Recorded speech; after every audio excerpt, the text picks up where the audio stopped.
October 15th, 1814, arrived at Ravenscroft Manor, wrapped in a shroud of autumn fog so thick that the ancient oaks lining the sweeping drive appeared as mere phantoms, their gnarled branches reaching toward a sky the color of cold slate.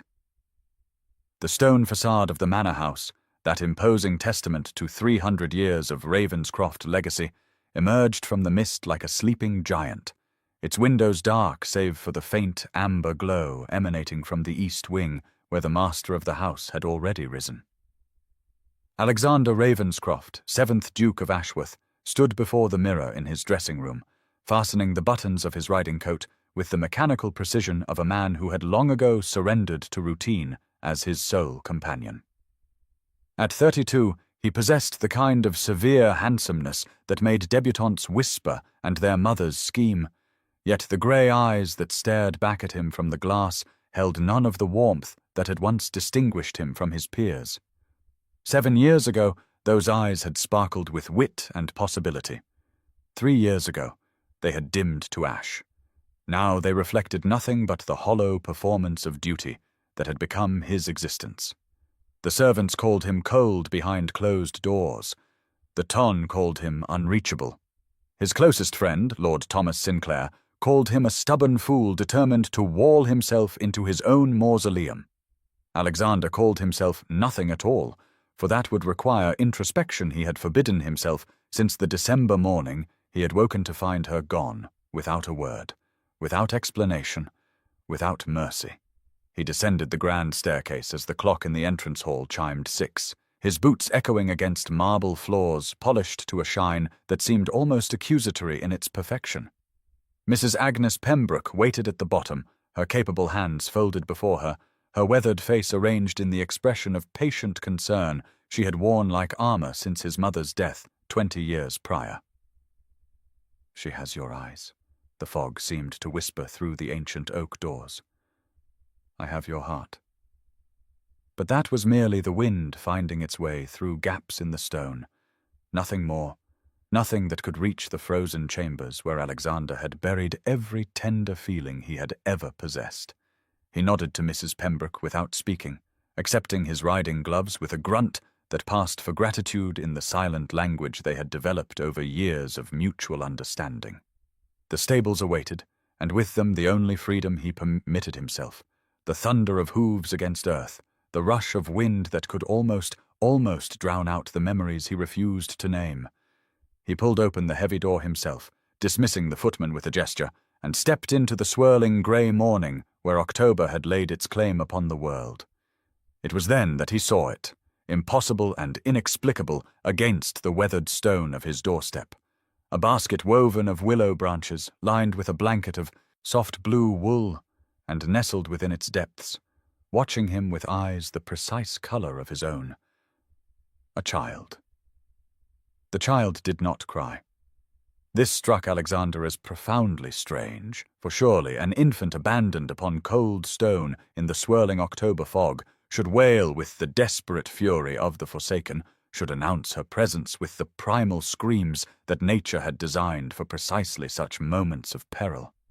Instead, she merely watched him with those impossible grey eyes, her tiny face framed by dark curls that caught the first tentative rays of morning light now beginning to pierce the dissipating mist, and in her solemn regard, Alexander felt something shift within his chest, some frozen thing cracking along fault lines he had believed permanently sealed.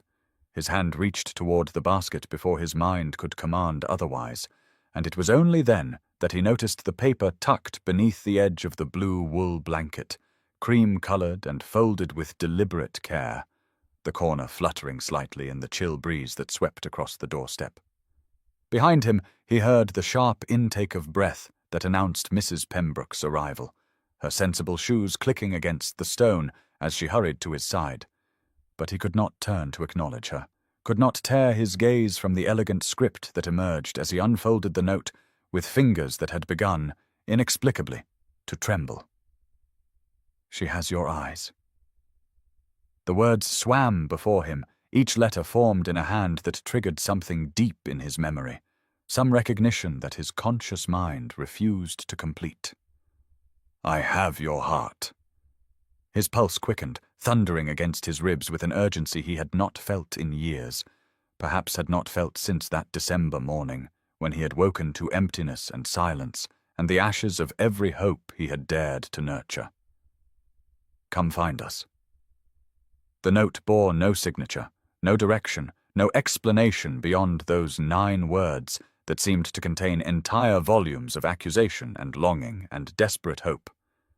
Mrs. Pembroke had drawn close enough to read over his shoulder, and he heard her whisper something that might have been a prayer or might have been a name,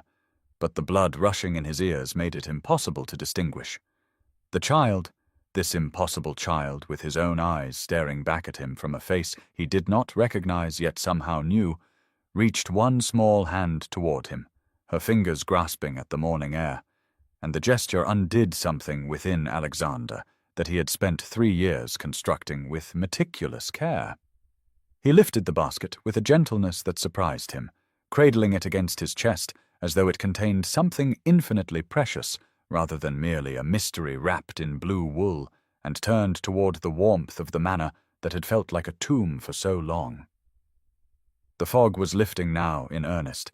pale sunlight streaming across the drive and illuminating the ancient stones with gold that seemed almost hopeful, and as Alexander carried the child across the threshold, past Mrs. Pembroke, whose eyes glistened with tears she would never acknowledge, past the footman who stood frozen in astonishment, he understood with terrible clarity that his carefully constructed fortress of isolation had been breached by a single willow basket and 9 words written in a hand. He was beginning, against every instinct of self-preservation, to remember. The morning room had been transformed in the 2 hours since Alexander had carried the basket across the threshold, its cheerful yellow walls and crackling fire providing a warmth that seemed almost obscene in contrast to the cold shock still reverberating through his bones.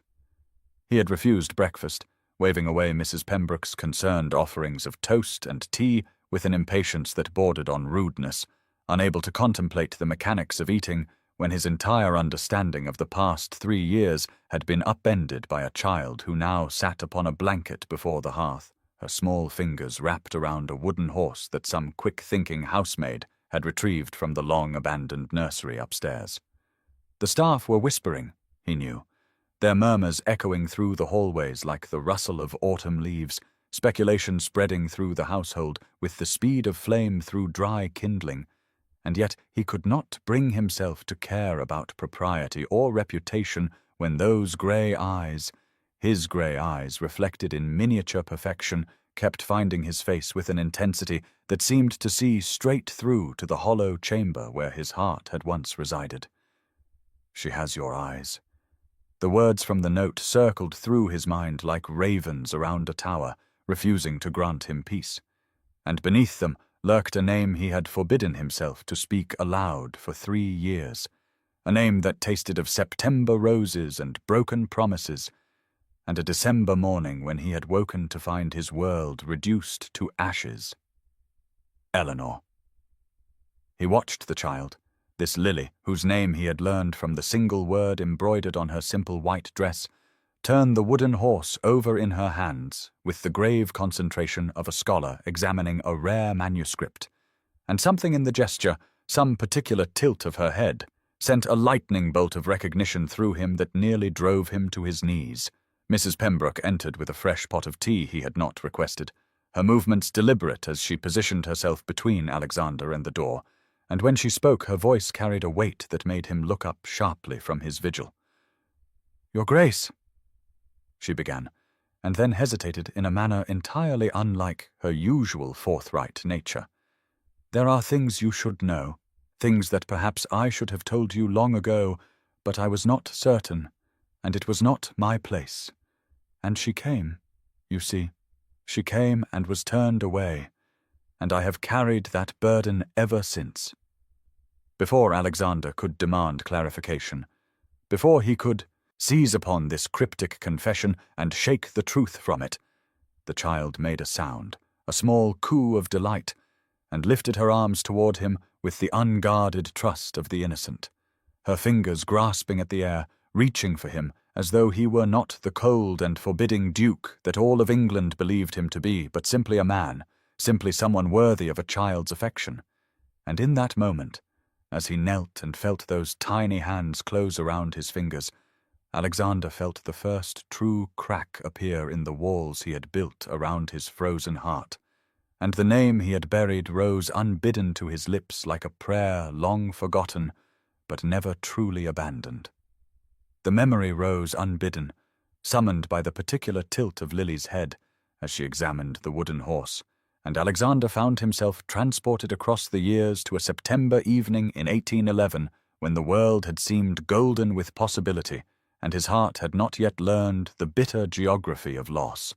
Ashford House had blazed with the light of 1,000 candles that night, their flames reflected in crystal chandeliers that scattered rainbows across the polished marble floors, and the air had hung thick with the mingled scents of hothouse roses, French perfume, and the particular electricity that accompanied the height of the London season, when mothers paraded daughters like prized thoroughbreds, and fortunes changed hands beneath the guise of courtship.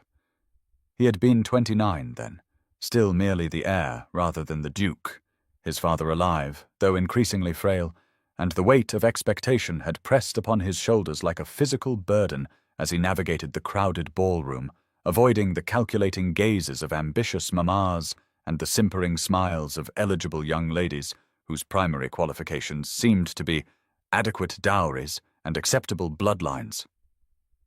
The waltz had been playing, its strains sweeping through the glittering assembly, when he had first noticed her standing near the window, half hidden behind a potted palm as though she wished to disappear entirely into the wallpaper. And something about her stillness amid all that frantic social maneuvering had caught his attention like a cool breeze cutting through stifling summer heat.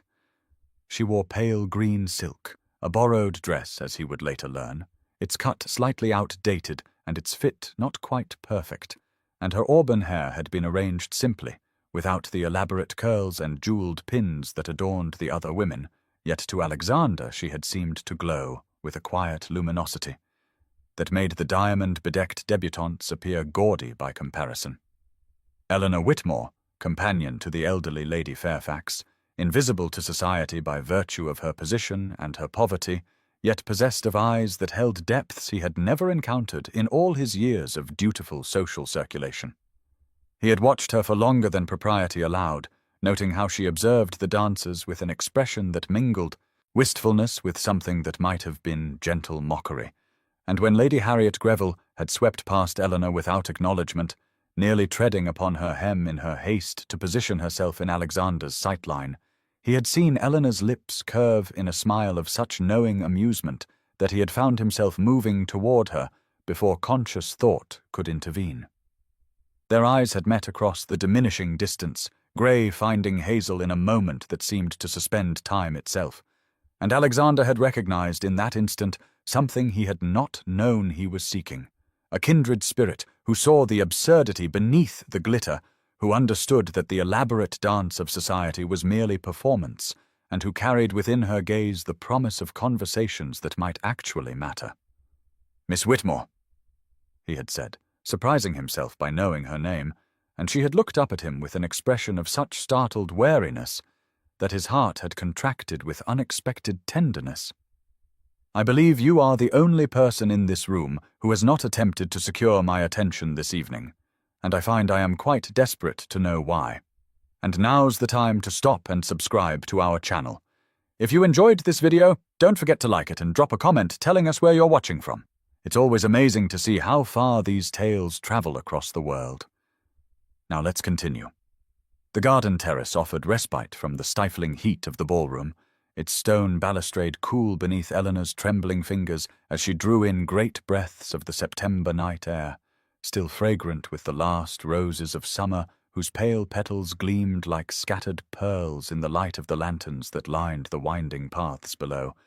She had not expected him to follow her, had certainly not dared to hope that the heir to the dukedom of Ashworth would abandon the glittering assembly and the calculated smiles of a dozen eligible young ladies to pursue a mere companion into the darkness. And yet here he stood beside her, close enough that she could detect the subtle scent of sandalwood and something uniquely his own. his grey eyes studying her face with an intensity that made her pulse flutter against her throat like a caged bird desperate for freedom. "You did not answer my question, Miss Whitmore," he said,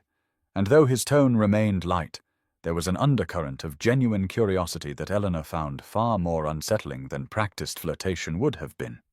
Why alone while all of London dances and schemes? She looked down at her gloves, white cotton rather than silk, the mending at the left thumb visible only to someone who knew to look for evidence of genteel poverty, and considered giving him the polished deflection that years of navigating society's margins had taught her to employ. Instead, she found herself speaking the truth, perhaps because the soft darkness invited confession, or perhaps because something in his steady gaze suggested he would recognize a lie and be disappointed by it. Because I learned long ago that hoping for what one cannot have is a particularly exquisite form of torture, and I find I prefer to observe the dance rather than pretend I might ever be invited to join it. His sharp intake of breath told her she had revealed too much, had stripped away the protective coloring of pleasant insignificance that kept her safe, and she braced herself for the pitying withdrawal that would surely follow. But instead he moved closer, leaning against the balustrade so that they stood shoulder to shoulder like old friends rather than recent acquaintances separated by an insurmountable gulf of rank and fortune. "Then we are alike," he said quietly, "for I have spent this evening watching people perform roles they believe I wish to see, and you are the first person who has spoken to me as though I were simply a man rather than a title to be acquired." The words hung between them, dangerous and sweet, and Eleanor felt something shift in her chest, some carefully maintained barrier beginning to crack. She turned to look at him properly, taking in the strong line of his jaw, the dark hair that curled slightly at his temples, the unexpected vulnerability in eyes that society called cold, and she knew with sudden terrible certainty that she stood at the edge of a precipice from which there would be no safe retreat. "Tell me what you were thinking," he pressed, "when Lady Harriet nearly trampled you and you smiled as though you had discovered the most delightful secret." Eleanor laughed despite herself, a genuine sound that seemed to startle them both. "I was thinking that she reminded me of a passage from Cervantes, all windmills and giants of her own invention, tilting at imaginary rivals while remaining magnificently blind to the absurdity of her own performance." His answering smile transformed his face, warming those grey eyes until they resembled summer storms rather than winter ice, and he reached into his coat pocket to withdraw a handkerchief, which he pressed into her hand when the cool breeze made her shiver. "Keep it," he said, his fingers brushing hers through the thin cotton of her mended gloves. "Let it be a promise that this conversation shall continue." From the doorway behind them, Lady Harriet Greville watched with eyes that glittered harder than her diamonds, her beautiful face settling into lines of calculating fury. The memory released him slowly, reluctantly,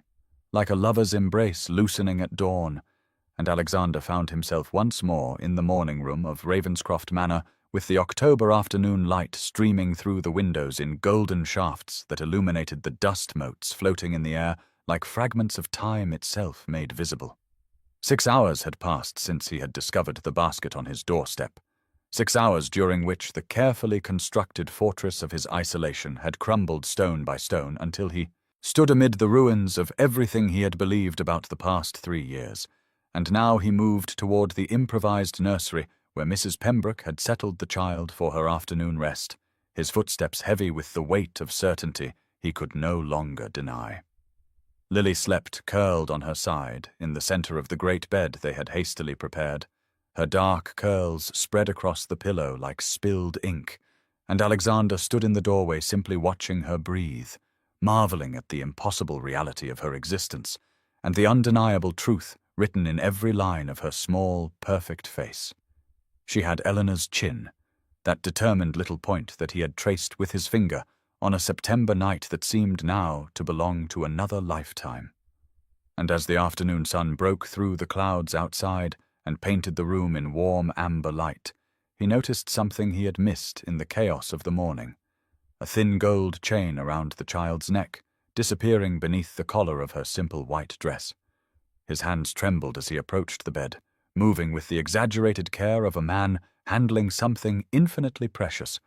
and when he gently drew forth the chain, he found a small oval locket, its surface worn smooth by years of handling, and his breath caught in his throat as he pressed the tighter clasp, and the locket fell open to reveal a miniature portrait no larger than his thumbnail. Eleanor gazed up at him from the painted surface, her auburn hair loose about her shoulders, her hazel eyes holding that particular expression of gentle amusement he had loved so desperately, and the artist had captured something of her spirit in the delicate brush-strokes, something that made his chest ache with a grief he had suppressed for 3 long years. She had been here, not merely in memory but in flesh and reality, standing on this very doorstep 2 years ago, while he had remained ignorant within these walls, and someone had turned her away, had sent the mother of his child back into the cold with her desperate hope unanswered. He turned to find Mrs. Pembroke watching from the hallway, her weathered face wet with tears she did not bother to hide, and the confession spilled from her lips like water from a broken dam. She came, Your Grace, in the winter 2 years past, heavy with child and asking for you, and I was away visiting my sister in York, and when I returned I learned that someone had sent her away with words I cannot bear to repeat, told her you had given orders never to receive her, and I did not know. I swear upon my soul I did not know until this very morning when I saw that child's face and understood what had been stolen from us all. Alexander crossed to his desk and began writing with furious speed, summoning Lord Thomas Sinclair with words that conveyed urgency without explanation, because he would find Eleanor, he would discover who had perpetrated this cruelty, and he would spend whatever remained of his life attempting to deserve the forgiveness he had no right to request. The October night had fallen completely by the time Lord Thomas Sinclair's carriage came thundering up the gravel drive, its lanterns cutting through the darkness like desperate beacons, and Alexander met his oldest friend at the door with a face so haggard and transformed that Thomas stopped mid-stride on the threshold, his jovial greeting dying unspoken on his lips as he took in the dishevelled appearance of a man who had always maintained impeccable composure even in the darkest hours of his grief. "Your message said urgent," Thomas said slowly, stripping off his dusty travelling gloves and handing them to the hovering footman without looking away from Alexander's haunted eyes. "And I confess I imagined everything from financial ruin to imminent death, but I did not imagine this, whatever this may be." Alexander led him wordlessly through the candlelit corridors to his study, where a fire blazed against the chill and 2 glasses of brandy stood already poured on the desk beside a map of the county that had been spread open and marked with notations in Alexander's sharp hand, and only when the door had closed behind them and they stood in the warm amber circle of firelight did Alexander begin to speak, the words pouring forth like water through a broken dam as he recounted the morning's discovery, the basket, the note, the child with grey eyes and dark curls who slept even now in the hastily prepared nursery 2 floors above them. Thomas listened in uncharacteristic silence, his brandy untouched, his expression shifting from shock to concern to something that looked uncomfortably like guilt as Alexander described the locket, the miniature portrait, the devastating revelation that Eleanor had come to this very house 2 years ago, carrying his child and been turned away by someone within these walls. "There is something I must tell you," Thomas said, when Alexander finally fell silent, and his voice carried a weight that made Alexander's blood run cold. "I saw her, Alexander, 2 years ago in the village near the crossroads, and she was heavy with child and wearing clothes that spoke of poverty, and I called out to her, but she fled before I could reach her, disappeared into the crowd as though the very sight of me had terrified her." The brandy glass shattered in Alexander's grip, amber liquid and crystal shards scattering across the map like tears across a letter, and he did not feel the sting of the cuts on his palm as he stared at his friend with eyes that blazed with anguish.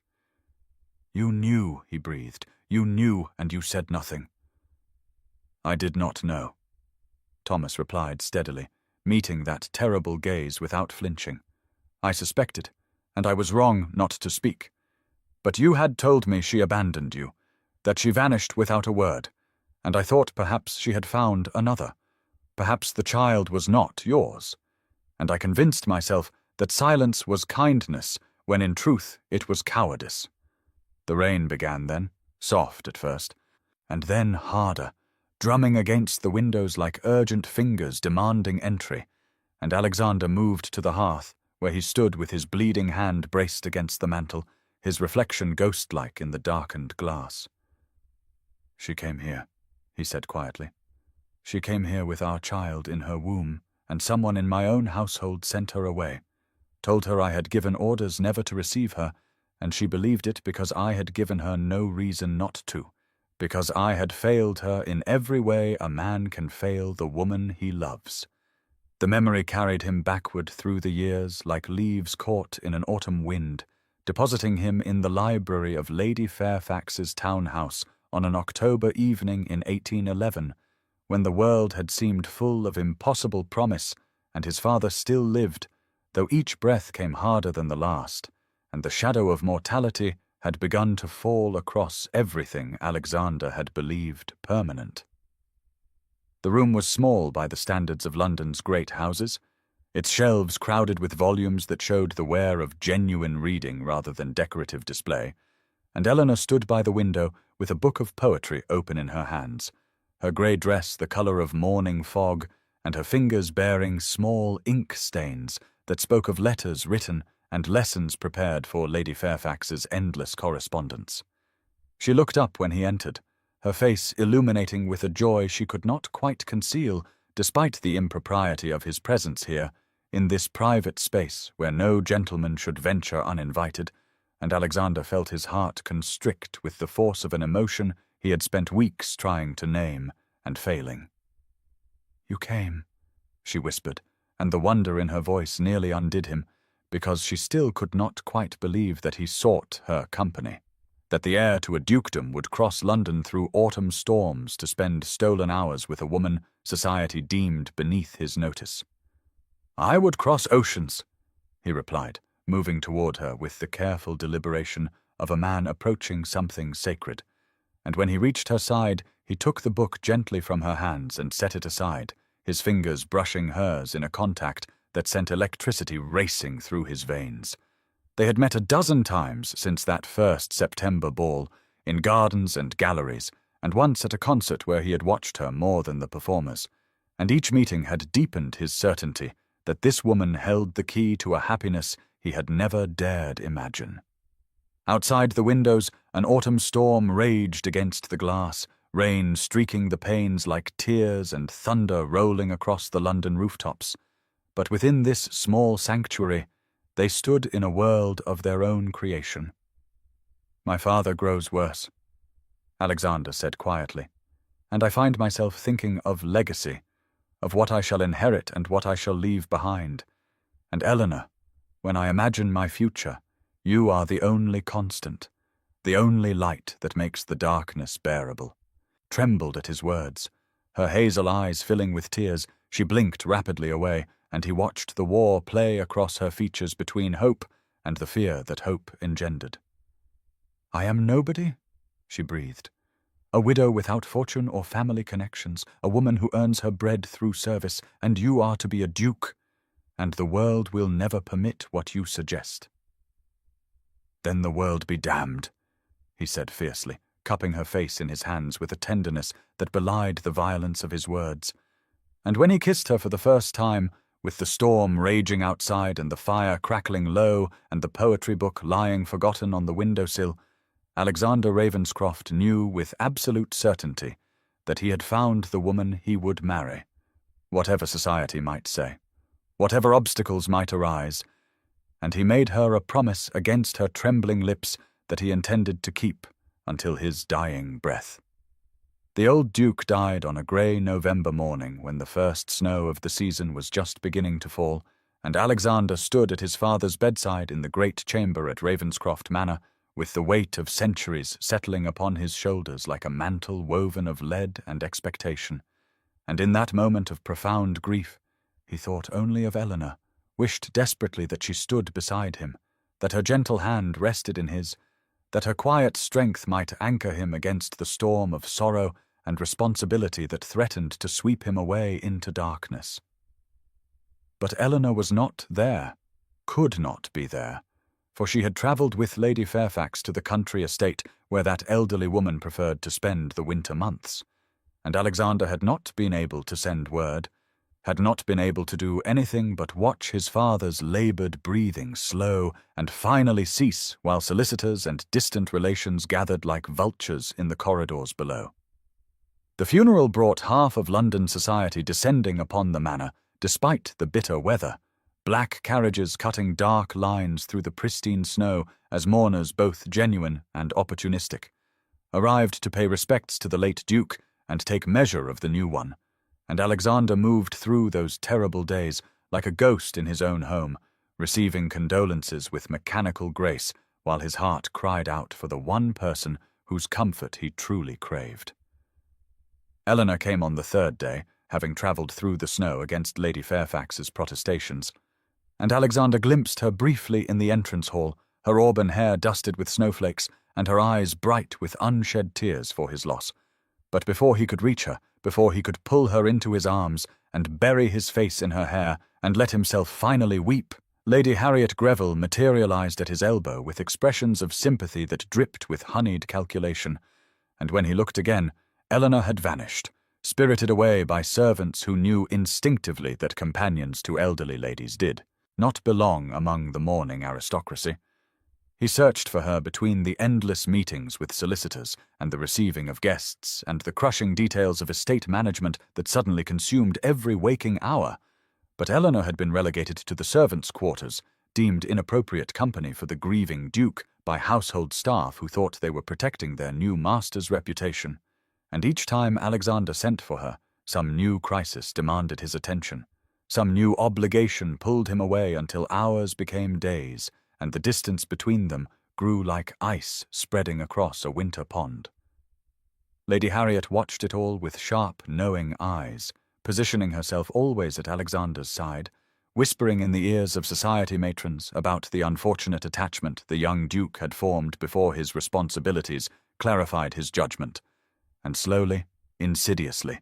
the gossip began to spread through the mourning guests like poison through wine, tainting Eleanor's name with insinuations about fortune hunters and inappropriate ambitions, and Alexander, drowning in grief and duty, failed to notice the trap closing around the woman he loved until it was far too late. December brought bitter cold to London, and colder still to Eleanor's heart, for the weeks since the Duke's funeral had stretched into an endless expanse of silence and growing doubt, and she found herself standing at the frost-covered window of Lady Fairfax's townhouse, on a morning when the snow lay thick upon the streets and the Christmas decorations hanging in shop windows seemed to mock her with their promises of warmth and joy and togetherness. She had not seen Alexander in nearly a fortnight, not since that terrible day at the manor, when she had glimpsed him across the crowded hall, only to be swept away by servants who knew instinctively that her presence among the mourning aristocracy was an impropriety that must be corrected, and though she had written to him 3 times, her letters had gone unanswered, swallowed by the vast machinery of a ducal household that had no room for a companion of modest means who had dared to love above her station.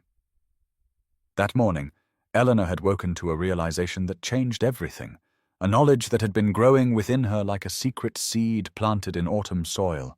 and as she pressed her hand to her still flat stomach, she understood with terrible clarity that she carried Alexander's child, conceived in those stolen October hours when he had promised her forever, and she had believed him with every fibre of her being. She must tell him, must find a way to reach him, despite the barriers that had risen between them like castle walls, and so she dressed in her warmest cloak, and ventured out into the snow-covered streets, her heart pounding with equal measures of hope and terror as she made her way toward Ravenscroft House in Mayfair.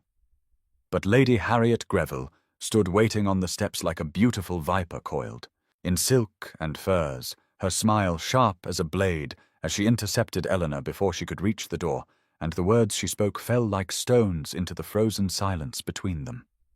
"You poor dear creature. Lady Harriet purred with poisoned sympathy. "Did no one tell you that His Grace has made his choice, and it was never going to be you, for he announced his intention to court Lady Ashworth's daughter just yesterday, and really you must see how impossible it always was. A duke and a paid companion. Society would never have permitted it, and Alexander always understood that, even if you did not." Eleanor felt the world tilt beneath her feet, felt the snow seeping through her thin boots and the cold wind cutting through her cloak. And she searched Lady Harriet's face for any sign of deception, but found only the satisfied certainty of a woman delivering news she had longed to share. She stumbled away without speaking, made her way through the frozen streets with tears freezing on her cheeks, and by nightfall she had packed her single trunk and written a letter she would never send, and made arrangements to travel to her brother Samuel's parish in the country, choosing flight over confrontation because she could not bear to hear Alexander confirm what Lady Harriet had told her, could not bear to see pity or worse in those grey eyes that had once looked at her with love. Alexander woke to pale grey light filtering through the nursery windows, and the sound of a small voice calling for someone who was not there, and he found himself still slumped in the chair he had dragged to the doorway the night before, his neck stiff and his clothes wrinkled, and his heart cracking open at the single word that fell from Lily's lips as she stood in the borrowed crib clutching the wooden horse to her chest. "Mama," she said again, her grey eyes scanning the unfamiliar room with growing distress. Mama and Alexander rose from the chair with joints that protested the movement and crossed to the crib where his daughter stood waiting for a mother who had vanished into the autumn morning, and when he reached down to lift her into his arms, she came willingly, her small body warm against his chest and her dark curls tickling his unshaven chin as she buried her face against his shoulder and continued to call for the woman they both needed. Mrs. Pembroke found them thus when she arrived with breakfast on a tray, the Duke of Ashworth standing in the centre of the nursery in yesterday's rumpled clothes, holding a 2-year-old child who had wrapped her fingers in his cravat and refused to let go, and something in the housekeeper's weathered face softened at the sight before hardening again with resolve. "Your Grace?" she said quietly. "There is something more I must tell you about the day Miss Whitmore came to the manor. Something I should have revealed years ago, but feared would only cause more pain." And Alexander looked up from Lily's dark curls with eyes that demanded truth, regardless of its cost. "It was not merely that she was turned away," Mrs. Pembroke continued, her hands twisting in her apron. "It was how, and by whom, for Lady Harriet Greville had arrived that same morning with her mother to pay a social call, and when I sent word to you that a young woman waited at the servants' entrance asking for an audience, it was Lady Harriet who intercepted the message, and Lady Harriet who paid young Thomas the footman to send Miss Whitmore away with word that you had given orders never to admit her." Alexander felt the blood drain from his face as the full scope of the betrayal revealed itself, felt his arms tighten around Lily until she squirmed in protest,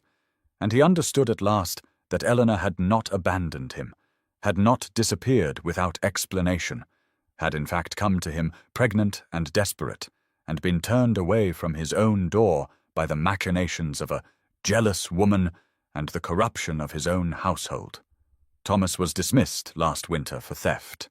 Mrs. Pembroke added. "But before he left he confessed the whole of it to me, weeping with guilt. And I have carried this burden ever since, not knowing if telling you would help or only deepen wounds that seemed beyond healing." "Where?" Alexander asked, his voice rough with emotion and sleeplessness. Where would Eleanor have gone when she left here? And Mrs. Pembroke met his eyes with the steadiness of a woman who had finally unburdened her conscience. "Her brother," she said, "the vicar, Samuel Langdon in Whitmore Parish, 3 days' journey to the north," for she spoke of him when she came, said he was her only family left in the world. The carriage wheels turned endlessly beneath him as Alexander travelled north through the autumn countryside. On the second day of his journey, and every mile that passed brought fresh torment as he rehearsed the words he might say to Eleanor when he found her, words that seemed wholly inadequate to bridge the chasm of 3 years of silence and suffering and misunderstanding that stretched between them like an ocean he had no map to cross. He had left Lily in the capable hands of Mrs. Pembroke and Lord Thomas, had kissed his daughter's dark curls, and promised her that he would bring her mama home.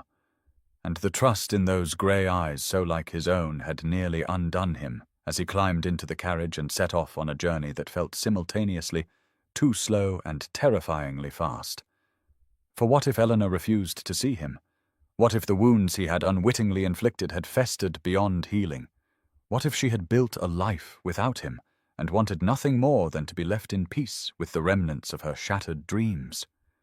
The landscape rolled past the carriage windows in a tapestry of copper and gold, the trees shedding their leaves like tears falling from branches that had held them through summer's warmth, only to release them now into autumn's cold embrace. And Alexander saw in their descent a mirror of his own fall from the heights of love into the barren winter of the years without Eleanor, years he had spent encased in ice of his own making,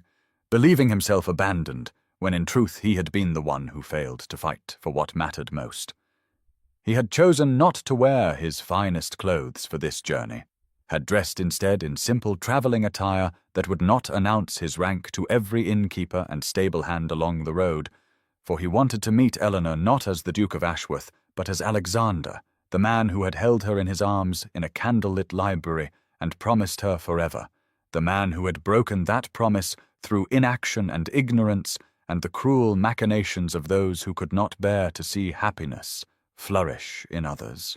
The vicarage appeared in the late afternoon light as the carriage crested a gentle hill, a modest stone building covered in ivy that had turned crimson with the season, its windows glowing faintly with the warmth of fires lit against the October chill,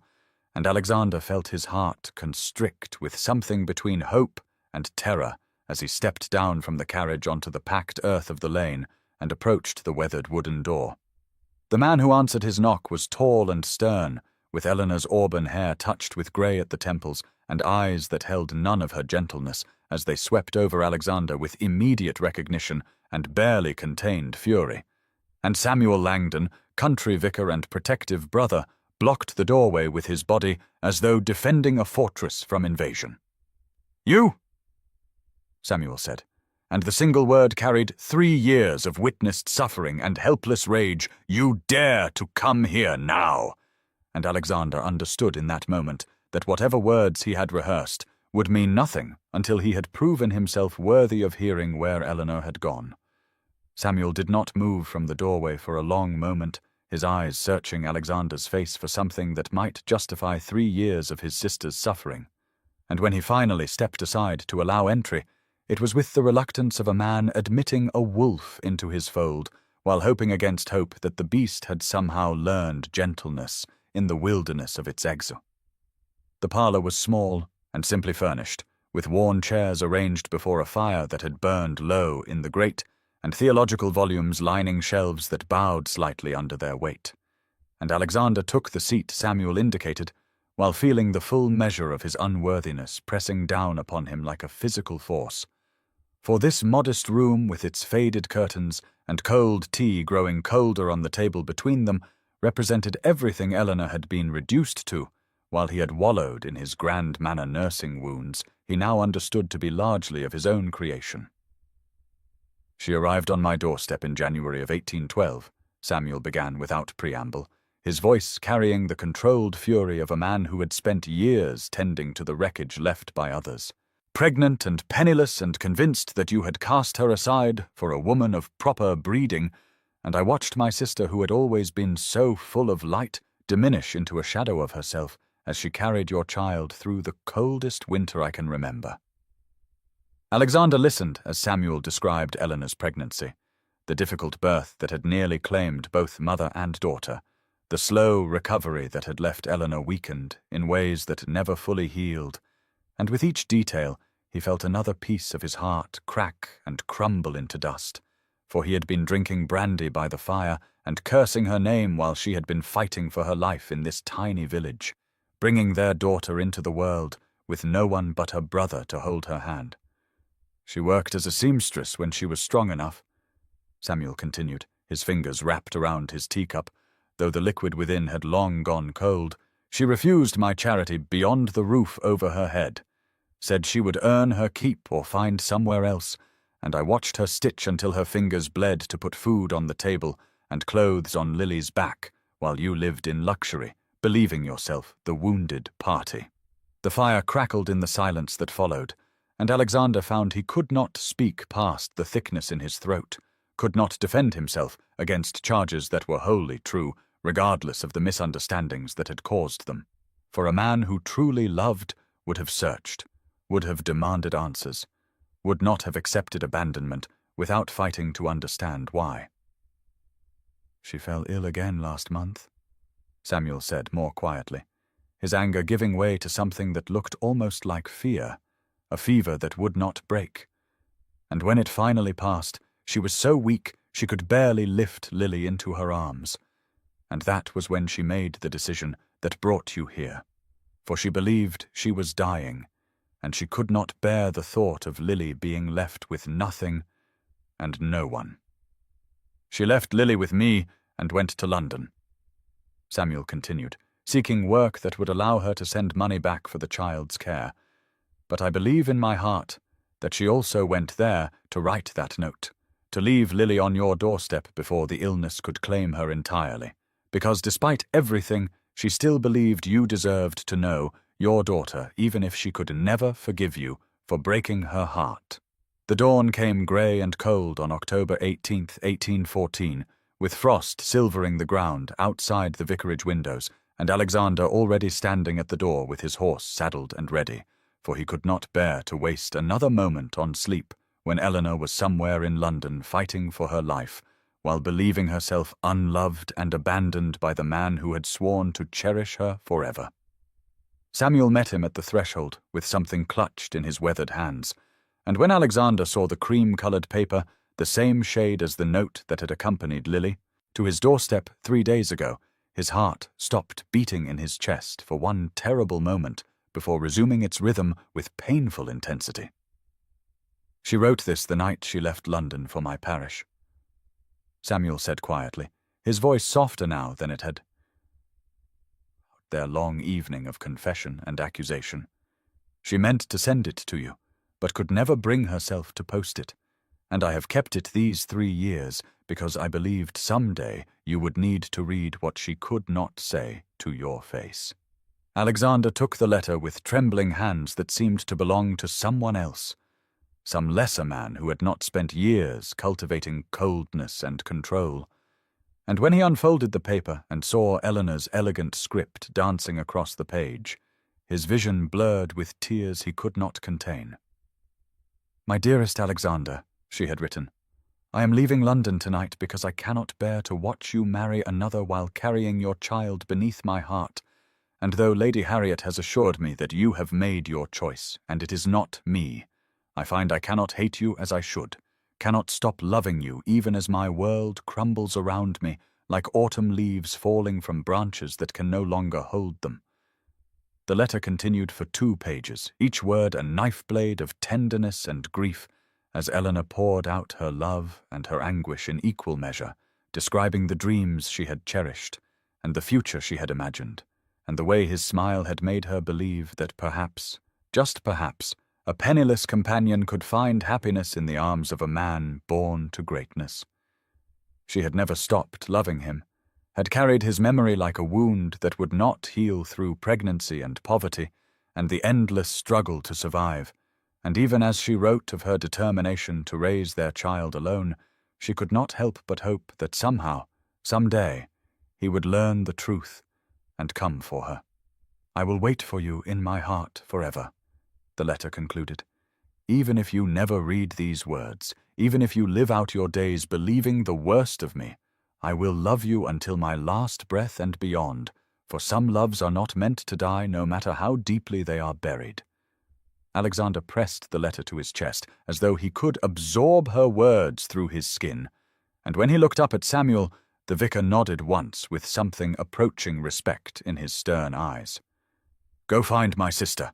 Samuel said, "and bring her home where she belongs, and I will travel to your manor to meet my niece and ensure she knows her uncle until you return with her mother."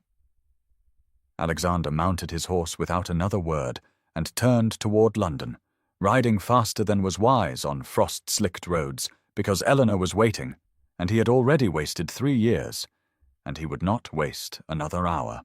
London on October 19th, 1814, was a symphony of chaos that assaulted Alexander's senses as he navigated streets so different from the elegant squares and manicured parks he had known during society seasons, for Cheapside was a world unto itself, with merchants crying their wares and carriages jostling for space, and the smell of coal smoke and roasting chestnuts mingling in the autumn chill that cut through his travelling clothes and reminded him that he was no longer the Duke of Ashworth here, but simply a man desperately seeking the woman he had failed.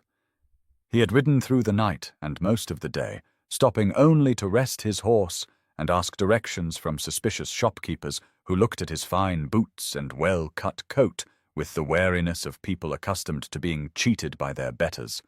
And when he finally found the narrow street Samuel had described, his heart was pounding so fiercely he could hear nothing else above its thunder. The boarding-house stood wedged between a chandler's shop and a printer's establishment, its facade worn but respectable, with window boxes that might have held flowers in summer now standing empty and forlorn in the grey afternoon light. And Alexander stood on the pavement for a long moment, simply staring at the door behind which Eleanor might be drawing breath at this very instant. The keeper who answered his knock was a stout woman of perhaps 50 years, with sharp eyes that catalogued his appearance and found it suspicious, for what business could a gentleman of obvious means have in her humble establishment? And when Alexander asked for Eleanor Whitmore, her expression closed like a door slamming shut against an unwelcome visitor.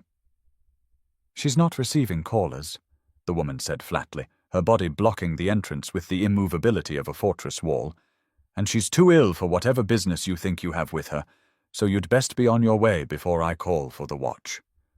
Alexander felt something crack open in his chest at the word ill,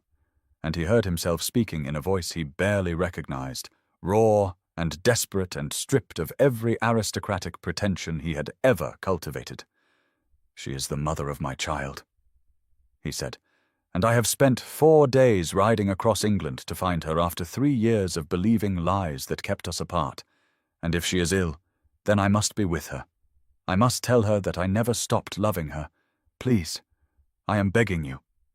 Something in his face must have convinced the keeper where his words alone could not, for she stepped aside with a grunt that might have been approval or might have been resignation, and Alexander climbed the narrow stairs with their worn carpets and creaking boards until he reached the door she had indicated on the 3rd floor.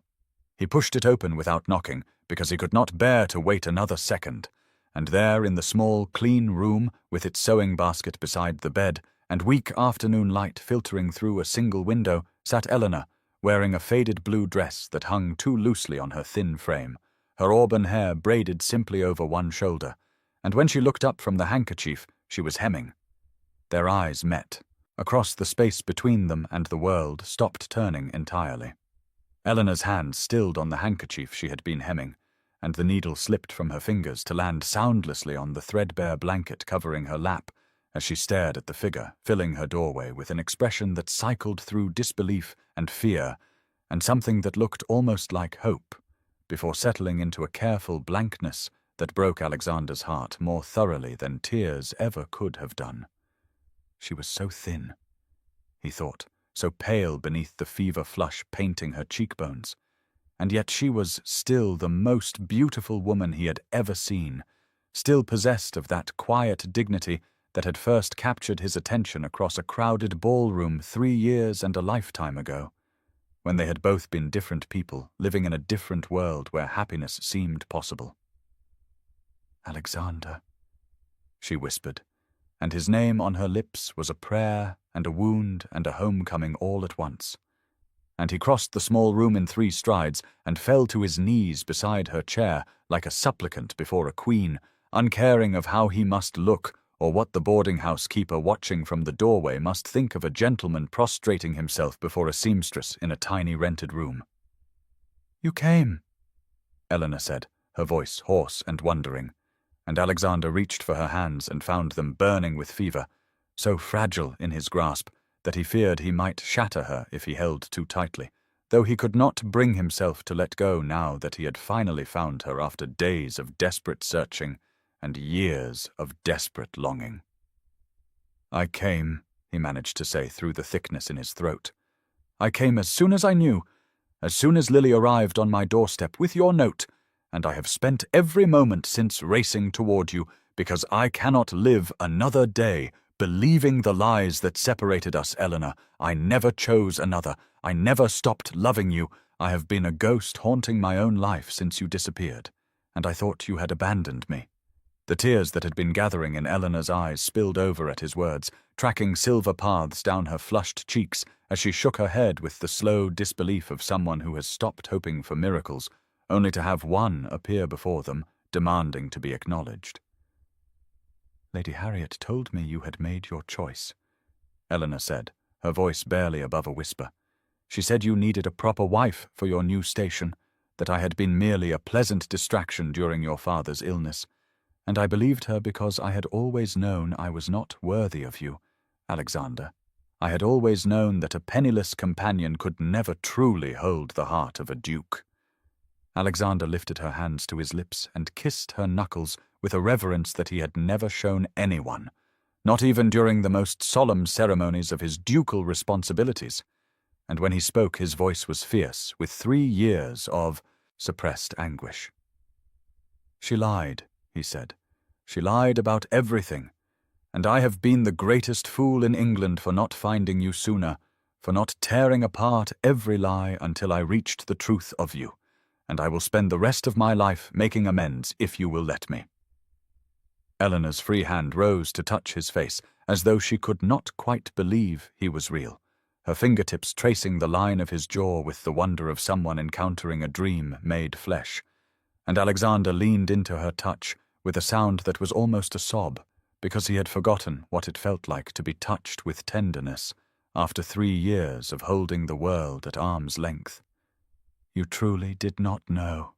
she breathed, her voice cracking on the words. "All this time I thought you had simply tired of me, that I had been foolish to believe a man of your station could ever truly love someone like me. And when I discovered I was carrying your child, I was so afraid, Alexander, so desperately afraid that you would think I had trapped you deliberately, or that you would cast me aside entirely if I dared to approach you with such news." The confession poured from her like water from a broken dam, 3 years of silence and suffering finding voice at last. And Alexander gathered her into his arms, as gently as he would hold a wounded bird, mindful of her fever and her fragility, even as he pressed his lips to her hair and murmured words of love and apology against the auburn strands that still smelled faintly of lavender despite everything. "I searched for you," Eleanor continued, her words muffled against his chest. "When Lily was born, I wrote to you. I came to the manor, hoping you would at least acknowledge your daughter, even if you wanted nothing more to do with me. But I was turned away at the gate, told that you had given orders never to admit me. And I believed it because Lady Harriet's words had poisoned everything, had made me certain that I had meant nothing to you at all." Alexander's arms tightened around her as fresh waves of guilt crashed over him, for he had given no such orders, had spent those years wondering why she had vanished without a word, and the knowledge that she had come seeking him only to be rejected by servants acting on someone else's malice was almost more than he could bear. "I will tell you everything," he promised. "Every lie that kept us apart, every manipulation that stole these years from us. But first, you must let me take you home, Eleanor. You must let me care for you and restore your health, for I cannot lose you now that I have finally found you again." The boarding-house keeper had retreated at some point during their reunion, granting them private privacy that neither had noticed, and Eleanor pulled back just enough to look into his eyes with an expression that held equal measures of hope and lingering doubt, the scars of 3 years not so easily healed by a single conversation, no matter how fervent. "Lily," she whispered. "Where is Lily?" And Alexander smiled. Through the tears he had not realized were falling, and told her that their daughter was safe at Ravenscroft Manor, that she had his grey eyes and Eleanor's courage, and that she was waiting for her mother to come home. The journey from London back to Ravenscroft Manor took 3 days, and Eleanor spent most of it drifting between fever dreams and waking moments in which she would reach for Alexander's hand, as though to reassure herself that he was truly there. that this was not another cruel fantasy conjured by her exhausted mind to torment her with visions of happiness that would dissolve upon waking. Alexander had hired the most comfortable carriage available and filled it with blankets and cushions,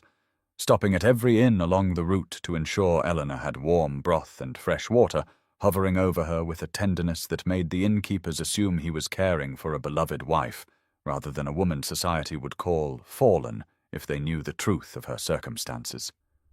He told her everything during those long hours on the road, speaking softly while the carriage swayed, and the autumn countryside rolled past windows she was often too weak to look through, explaining how Lady Harriet had poisoned both their minds with lies, how the footman had been bribed to turn her away, how he had spent 3 years believing she had abandoned him, while she had spent those same years believing he had cast her aside. The cruelty of it stole Eleanor's breath more effectively than her fever, and she wept quietly against his shoulder as the full weight of their lost time pressed down upon her. All those nights she had lain awake in her tiny room at Samuel's vicarage, wondering how she would explain to Lily that her father was a duke who did not want them. All those mornings she had risen before dawn to sew until her fingers bled because she refused to be a burden on her brother's modest income. Alexander wept too, though he tried to hide it, turning his face toward the window when his emotions overwhelmed him, and Eleanor loved him all the more for his willingness to show her his grief rather than retreating behind the cold mask that society expected of a duke. On the second night they stopped at a posting inn where the keeper recognized Alexander despite his simple traveling clothes, and the flurry of activity that followed, the best rooms suddenly available, the finest food appearing as if by magic, reminded Eleanor of the vast gulf between their stations that still existed, regardless of his protestations of love. She tried to voice her fears as they sat before the fire in a private parlour, tried to explain that she could not bear to be hidden away as his shameful secret, that she would rather return to her brother's vicarage and live in honest poverty than exist as a ghost in the margins of his glittering world. Alexander silenced her with a kiss that tasted of desperation and promise, then drew back to look into her eyes with an intensity that made her heart stutter in her chest. "You will be my wife," he said, his voice rough with emotion.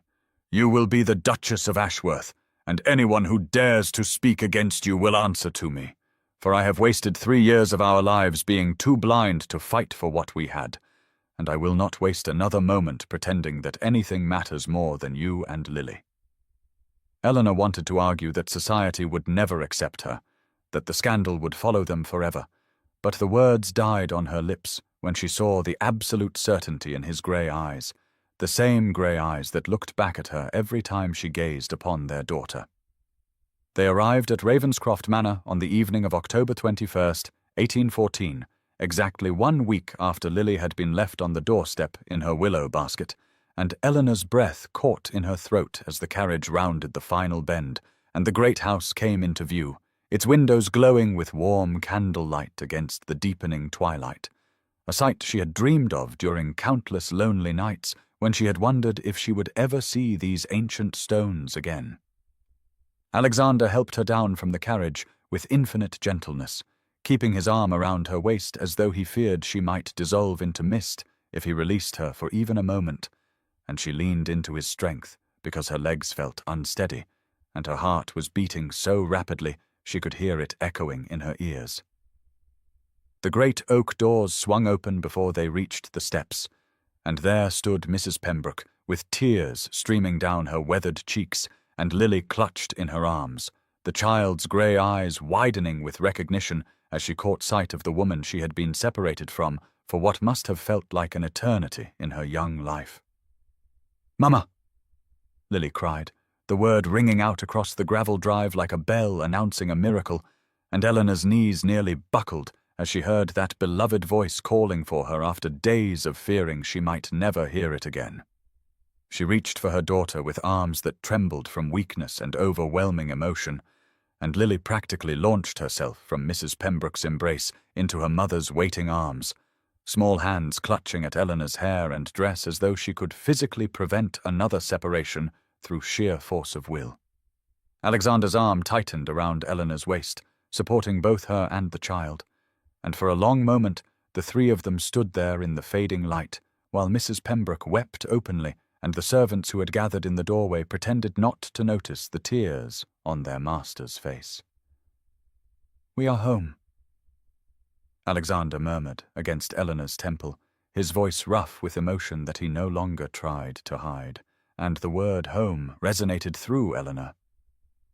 like music after years of silence, filling the hollow places in her heart that she had feared would remain empty forever. She looked up at the manor that had once seemed so cold and imposing when she had stood at its gates as a supplicant, turned away by servants who claimed the Duke wished never to see her, and now she saw it differently, saw it as a place of warmth and welcome, saw it as the future she had been too afraid to hope for during all those dark nights in her brother's vicarage and her tiny London room. Lord Thomas Sinclair appeared in the doorway with Samuel Langdon at his side, both men looking immensely relieved at the sight of the reunited family, and Eleanor felt her brother's eyes upon her, assessing her condition with the worried gaze of someone who had spent 3 years watching her struggle to survive. She managed to smile for him over Lily's dark curls, a smile that said she was going to be well now, and Samuel's stern expression softened into something that looked remarkably like peace. The days that followed Eleanor's arrival at Ravenscroft Manor passed in a blur of recovery and quiet reacquaintance, as her fever slowly broke and colour returned to cheeks that had been pale as winter snow, and Alexander rarely left her side, except when Lily demanded his attention with imperious commands that made the servants hide their smiles behind their hands, for the child had clearly inherited her father's natural authority, even if she chose to exercise it primarily in pursuit of wooden horses and sweet biscuits from the kitchen. Eleanor watched from her bed in the finest guest chamber as Alexander learned to be a father, his initial awkwardness with Lily gradually softening into something that made her heart ache with a tenderness she had thought herself too exhausted to feel, and she marveled at how naturally he lifted the child onto his shoulders or bent his head to listen with grave attention as she babbled about matters of tremendous importance to her 2-year-old mind.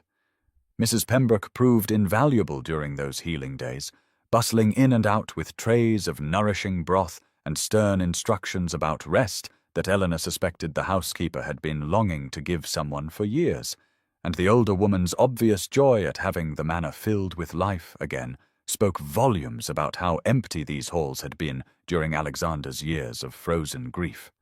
Lord Thomas visited daily with news from the village and society, his easy humour providing moments of lightness that helped ease the lingering tension, and Eleanor found herself genuinely liking this man who had remained loyal to Alexander through the dark years when most would have abandoned such a cold and distant friend. Samuel stayed for 3 days before returning to his parish duties, and his farewell to Eleanor was gruff with emotion he tried to hide, his blessing on her future given in the stilted manner of a man unused to expressing tender feelings, but feeling them deeply nonetheless. On the 5th day of her recovery, Eleanor felt strong enough to walk in the gardens with Alexander's arm supporting her, and they moved slowly through the autumn landscape, while Lily ran ahead of them, chasing falling leaves, her laughter ringing like bells through air that smelled of wood smoke and approaching winter. Alexander spoke of his plans then, his voice low and earnest, as he described the special license he had already sent for, the small private ceremony he envisioned with only those who truly cared for them in attendance, the announcement that would follow, informing society that the Duke of Ashworth had married the woman who had always held his heart. Eleanor tried to protest that she needed nothing so grand, that she would be content simply to remain near him and Lily in whatever capacity he deemed appropriate. But Alexander stopped walking and turned to face her with an expression of such fierce determination that her words died in her throat. "You will be my wife," he repeated, echoing the promise he had made at the posting inn, "and I will spend every remaining day of my life ensuring you never again doubt your place at my side, for you are not my secret or my shame, but my greatest treasure, and I mean for all the world to know it." The wedding took place on October the 28th, 1814, 13 days after a willow basket had appeared on the doorstep of Ravenscroft Manor, and changed everything, and Eleanor stood before the ancient stone altar of the manor's private chapel wearing a gown of ivory silk that Mrs. Pembroke had somehow conjured from the depths of the household stores, altered to fit her still too thin frame with loving attention to every seam and fold, and she thought she had never felt more beautiful than she did in this moment, with autumn sunlight streaming through the stained glass windows to paint her in colors of gold and rose and deep celestial blue.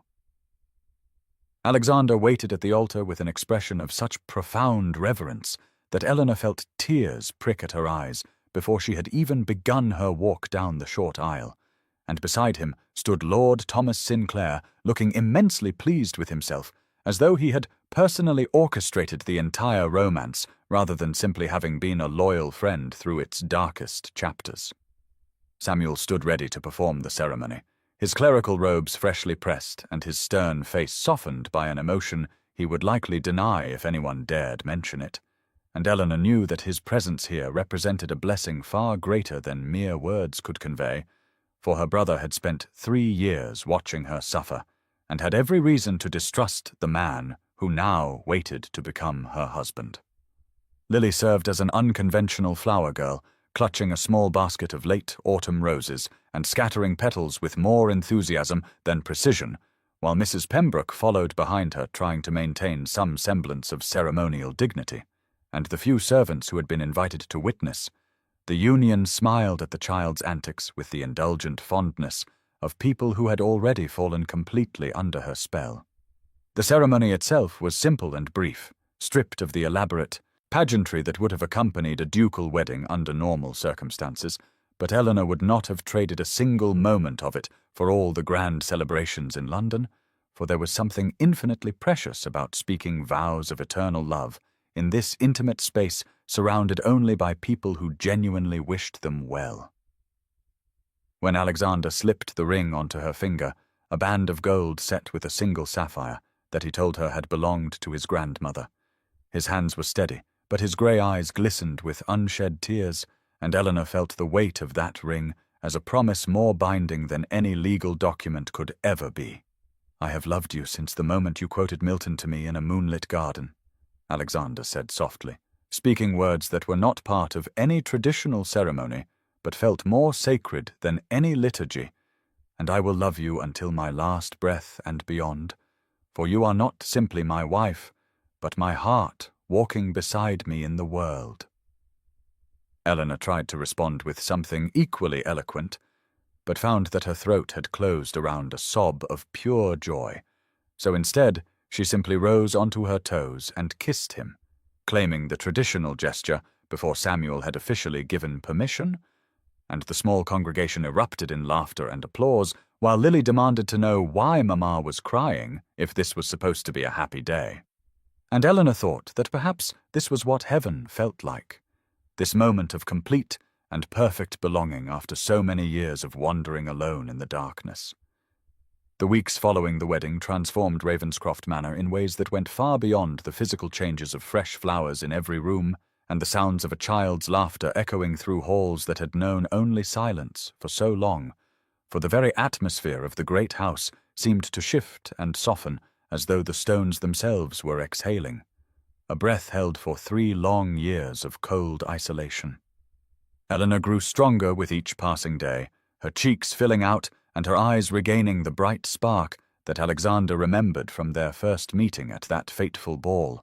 and she took to her role as Duchess with a natural grace that confounded those who had expected a former companion to stumble over the complexities of managing such a grand household.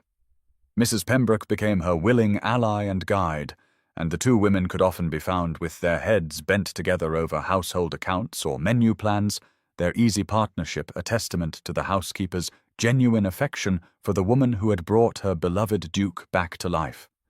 Lily flourished in this new environment of stability and love, her vocabulary expanding daily to include important words like biscuit and horsey and papa,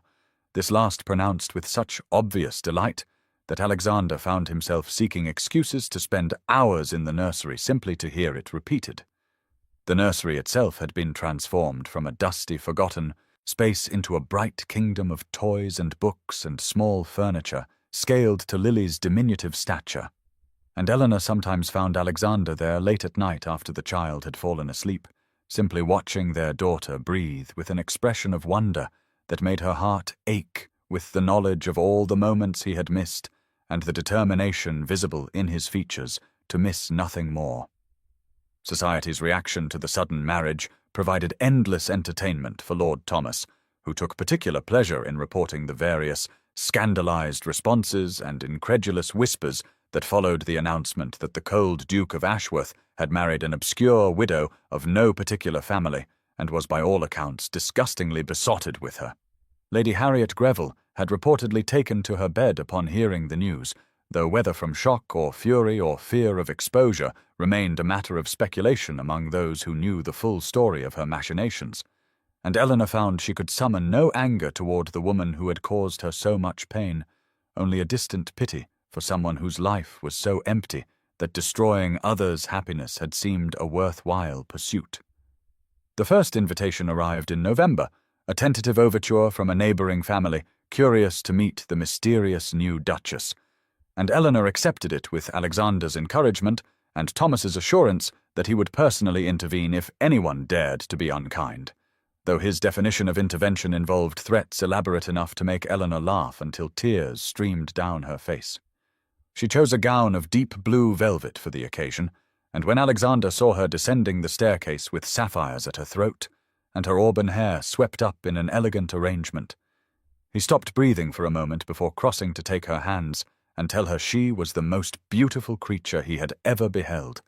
and Eleanor believed him, because his grey eyes held nothing but truth. The dinner party at Lord and Lady Ashford's estate marked Eleanor's formal introduction to the society that had once overlooked her so completely, and she entered the glittering drawing-room on Alexander's arm with her chin held high and her heart beating a rhythm of nervous determination against her ribs, knowing that every eye in the room was cataloguing her appearance, her bearing, her worthiness to stand beside one of England's most eligible peers. The whispers began immediately, a rustling undercurrent of speculation and judgment that followed her like a shadow as Alexander guided her through the crowd, his hand warm and steady at the small of her back, his grey eyes daring anyone to offer insult to his bride. She recognized many of the faces from that long-ago ball where she had stood invisible against the wall, a companion in a borrowed dress, watching the glittering world of privilege from its margins, and the irony of her return was not lost on her as she accepted curtsies from women who would have walked past her without a glance 3 years before. Lady Harriet Greville was conspicuously absent, her social standing having suffered considerably since rumours of her machinations had begun to circulate through the ton, carried on the gleeful tongues of those who had always resented her sharp wit and sharper cruelty. Lord Thomas had positioned himself strategically near the refreshment table, ready to intervene with a well-timed jest or a distracting anecdote should any conversation turn uncomfortable, and Eleanor caught his eye across the room and smiled her gratitude for his unwavering support. The evening progressed with surprising smoothness, for Alexander's obvious devotion proved more compelling than any gossip, and Eleanor found herself engaged in genuine conversations with women who seemed curious rather than hostile, their questions about Lily and the manor and her plans for the upcoming season reflecting an interest that felt almost welcoming. One elderly dowager, a formidable figure draped in purple silk and diamonds, took Eleanor's hands in her own papery grip and declared that she had always known Alexander would choose someone extraordinary, that a man of his intelligence would never settle for mere beauty or breeding when he could have a woman of true substance. The compliment brought tears to Eleanor's eyes, and Alexander appeared at her side moments later as though summoned by some invisible thread that connected them across any distance, his arm sliding around her waist with a possessiveness that made several nearby matrons raise their eyebrows and fan themselves with increased vigor.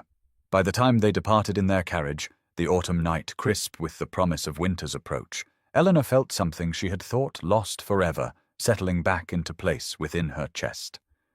She had survived society's judgment and emerged not merely unscathed, but somehow triumphant, her worth validated not by their acceptance, but by her own knowledge that she had walked through fire and emerged stronger, that she had built a life from the ashes of her despair, and now stood ready to embrace whatever future awaited her, beside the man who had always seen her true self, even when the world had rendered her invisible. The winter of 1814 settled over Ravenscroft Manor with a gentleness that seemed to mirror the peace that had finally descended upon its inhabitants. And as December brought frost to the windows and snow to the sweeping lawns,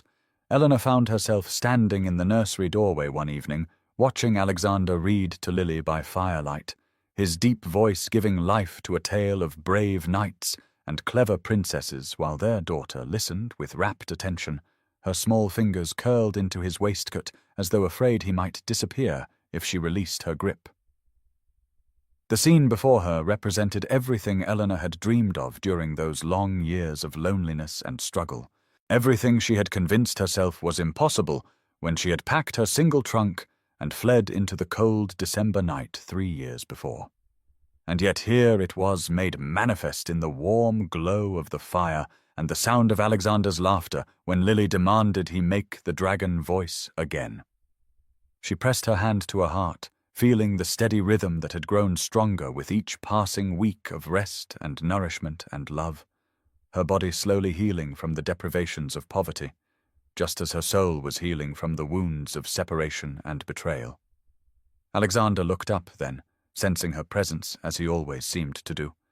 and his grey eyes softened with an emotion so profound that Eleanor felt tears prick at her own eyes despite her happiness, for she understood now that he had suffered too during their years apart,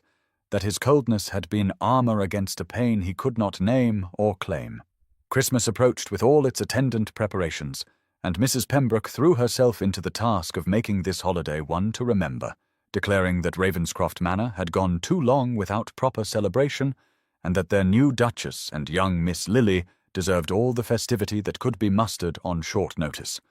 The great hall was transformed with boughs of holly and evergreen, their sharp, fresh scent mixing with the sweetness of beeswax candles and the rich aroma of plum pudding emerging from the kitchens.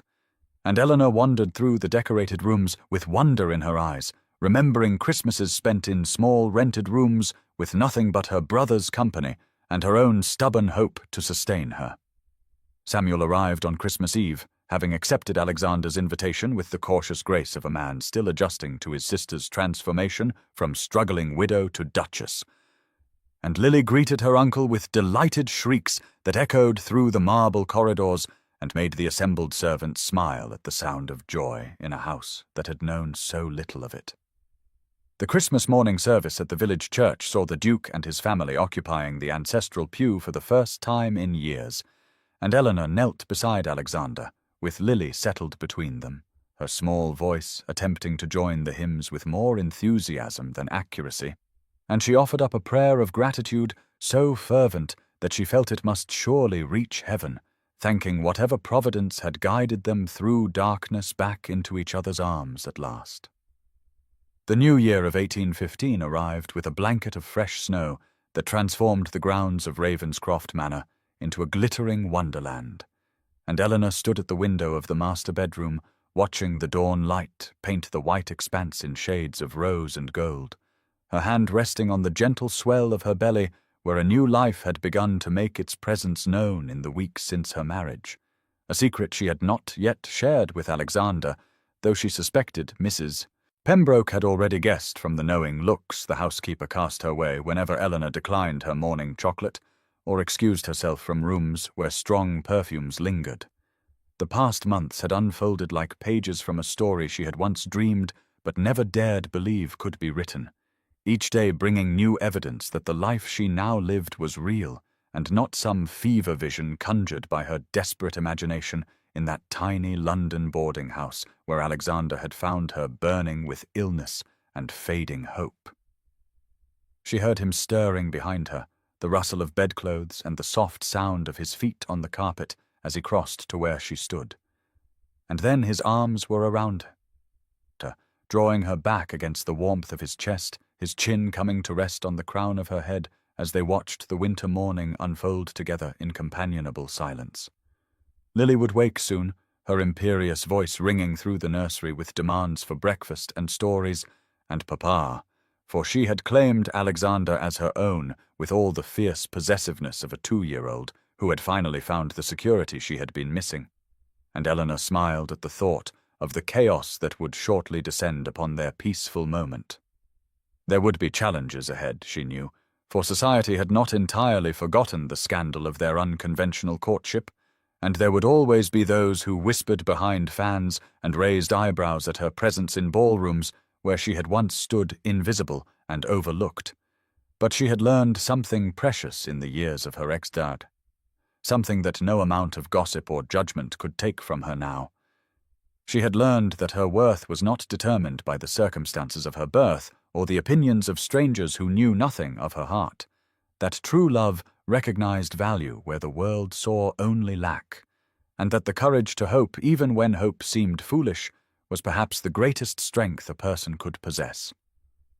Alexander turned her in his arms, his grey eyes searching her face with the tender intensity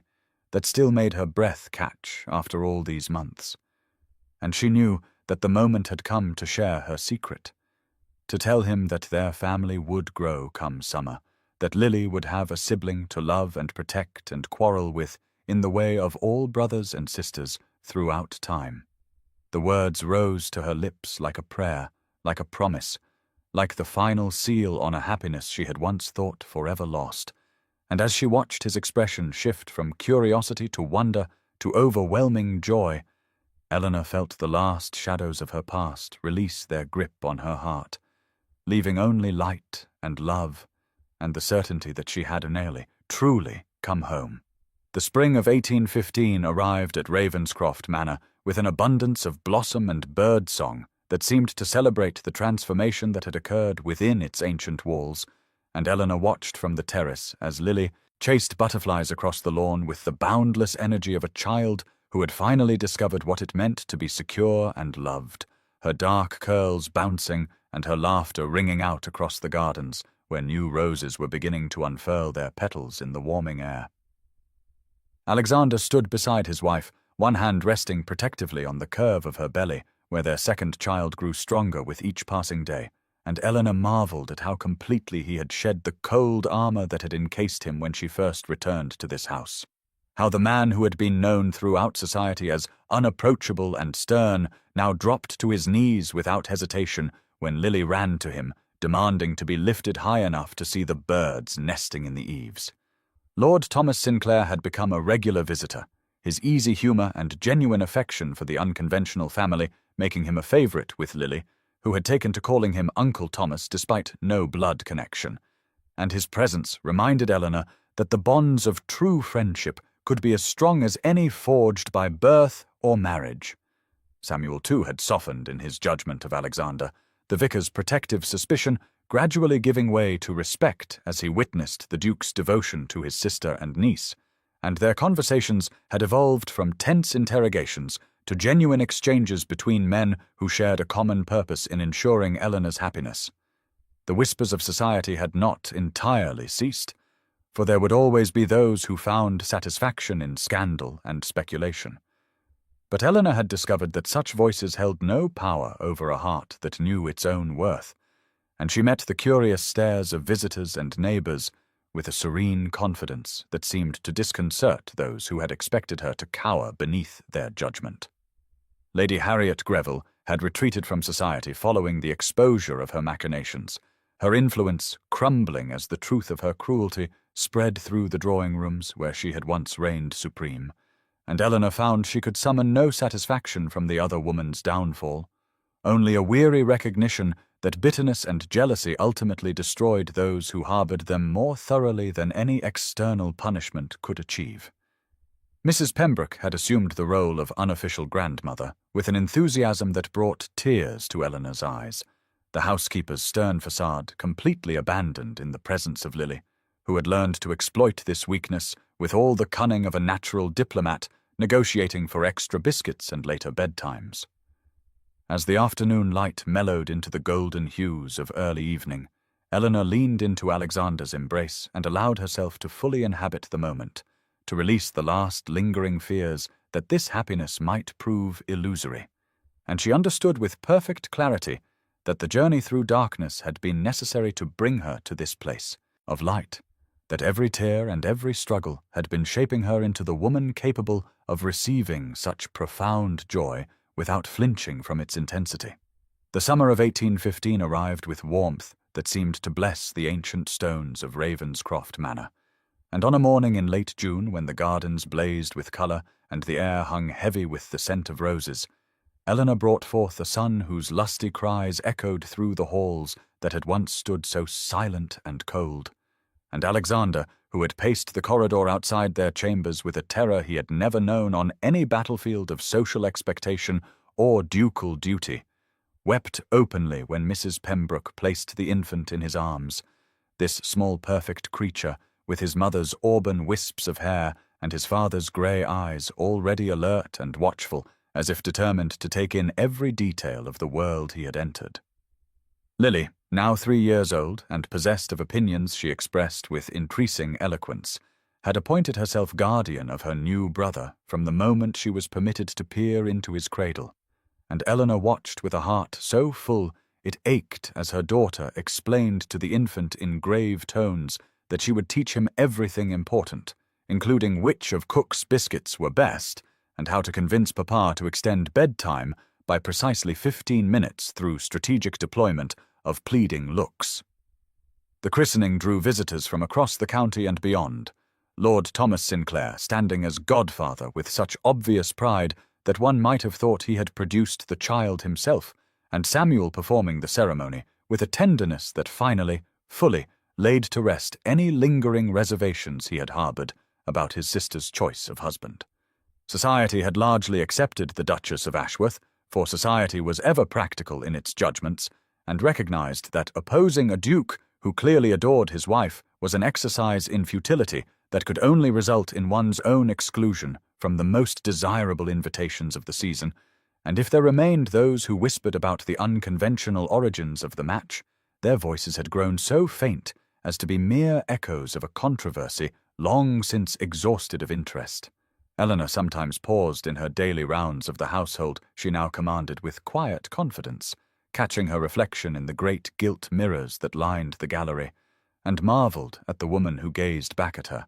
this duchess in silk and pearls who had once been invisible in borrowed green at a ball where she had expected nothing and found everything. She had learned that happiness was not a destination reached and thereafter guaranteed, but rather a choice made fresh each morning, a determination to embrace joy, while acknowledging that shadows would always exist at the edges of even the brightest rooms, and she had chosen, would continue to choose, to live fully in the light that Alexander and their children brought to her days. The wooden horse that Lily had clutched on that October morning when everything changed still occupied a place of honour in the nursery, a reminder of how fragile her hope could seem, and how mighty it could prove when nurtured by love, patient enough to weather years of separation and misunderstanding.